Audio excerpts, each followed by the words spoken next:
মহাসাগর হয়ে যাবে। এরা ভোট চায় আপনার কাছে। এই তৃণমূল কংগ্রেসটা প্রতিদিন আপনারা প্রতি মাসে রেশনের দোকানে যান চাল কিনতে, আপনার পেটের খাওয়ার ক্ষুধা নিবৃত্তির একটা জায়গা। সেই চাল কারা চুরি করলো? জ্যোতিপ্রিয় মল্লিকরা এখনো তাদের নোটিশ আছে। আপনার কিন্তু হাতে একটি টাকা নেই। এ রাজ্যের মন্ত্রী, প্রাক্তন মন্ত্রী পার্থ চ্যাটার্জি এবং সঙ্গিনী, তাদের আপনার তোষকের তলায় 52 কোটি টাকা খুঁজে পায়, তাদেরকে জেল খাটতে হয়। এ রাজ্যের মাটিতে দাঁড়িয়ে বড় বড় তৃণমূলের নেতাদের দিল্লির তিহারে জেলে থাকতে হয়। এ রাজ্যের মাটিতে দাঁড়িয়ে গরু চোর, কয়লা চোর, বালি চোর, চাকরি চোর, চাল চোরদের দেখা পাওয়া যায় জেল কাটে। তারা তো তৃণমূল, তারা আপনার কাছে এসে আবার ভোট চায়। এই রাজ্যের মাটিতে দাঁড়িয়ে বিধানসভায় যাবে, এই চোরেরা নাকি আবার বিধানসভায় যাবে। এ কথা ভাবতে হবে আপনাদেরকে।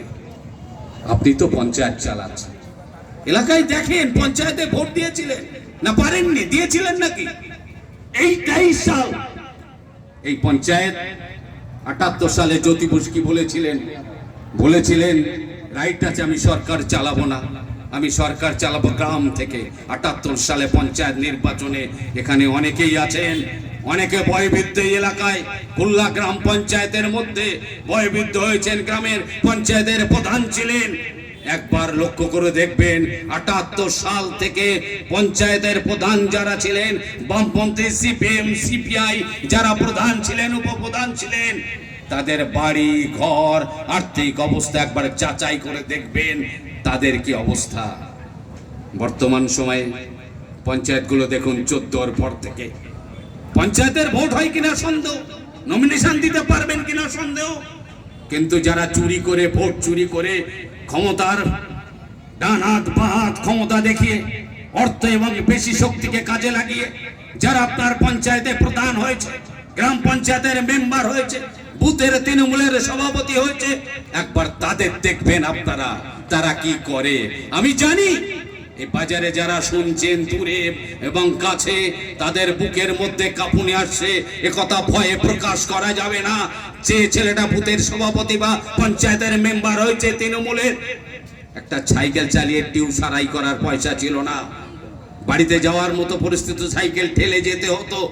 এই তৃণমূলের আমলে পঞ্চায়েতের মেম্বার, বুথের সভাপতি হওয়ার পরে, প্রধান হওয়ার পরে তার বাড়িটা দেখবেন দুতলা হয়েছে, তার ব্যাংকে দেখবেন লক্ষ লক্ষ টাকা তৈরি হয়েছে, তার একটা মোটর সাইকেল বা স্করপিও গাড়ি হয়েছে। দেখবেন কলকাতার আনাচে কানাচে চারিদিকে কোনো না কোনো জায়গায় জমি কিনেছে, বারবার আনতে হয়েছে এই সময়কালে দাঁড়িয়ে। আপনি খুলনার অধিবাসীগণ, আপনার কি হয়েছে? আপনার হয়েছে একটা জিনিস, জমিটা বিক্রি করেছেন, ছেলেটা এমএ পড়িয়েছেন, তাই ছেলের মা আপনি তিনজন মিলে সোজা দক্ষিণ ভারতে গিয়ে তালা লাগিয়ে কাজ করে টাকা আয় করে বাড়িটা একটু সাজিয়েছে। এর বেশি আপনার হয়নি। কায়িক পরিশ্রম আপনার বাড়ছে বই কমছে না। তারা তৃণমূল কংগ্রেস সেই বাড়িতে গিয়ে আপনার দুয়ারের সামনে দাঁড়িয়ে আবার জোর গলায়, নরম গলায়, সব রকম পরিস্থিতিতে এই তৃণমূলের পক্ষে ভোট দিতে বলছে। এই বাংলার মাটিতে দাঁড়িয়ে আপনার বিবেচনার সময় এসেছে। আপনি হঠাৎ রাতে অসুস্থ হয়েছেন, আপনাকে চিকিৎসা করাতে যেতে হবে। খুব জোর ঠেলে যা রাস্তাঘাট যা আছে ভালো আর মন্দ, সেই জায়গায় গিয়ে খুলনা হসপিটাল কিছুটা ট্রিটমেন্ট হবেন, তারপরে রেফার টু বসিরহাট, তারপরে রেফার টু আরজিকর। আর আপনার একটা চাবি কাটে দেওয়া আছে স্বাস্থ্য সাথী কার্ড, সেই কার্ডটা নিয়ে আপনি যাবেন কোনো এক নার্সিং হোমে, হয় দূর করে টান মেরে ফেলে দেবে, আর নইলে কিছু টাকা 20-25 হাজার টাকা লিকুইড ক্যাশ নিয়ে ওইটাকে সামনে রেখে আপনাকে চিকিৎসা করানোর ব্যবস্থা করবেন। বাঁচবেন কি মরবেন তা আমার জানা নেই। এই বাংলার মাটিতে দাঁড়িয়ে জাল চিকিৎসা ব্যবস্থা এখানে দাঁড় করিয়ে দিয়েছে। গোটা বাংলা জুড়ে এই পরিস্থিতি আপনার, তারা আপনার সামনে এসে ভোট চাইছে, কি করবেন আপনি?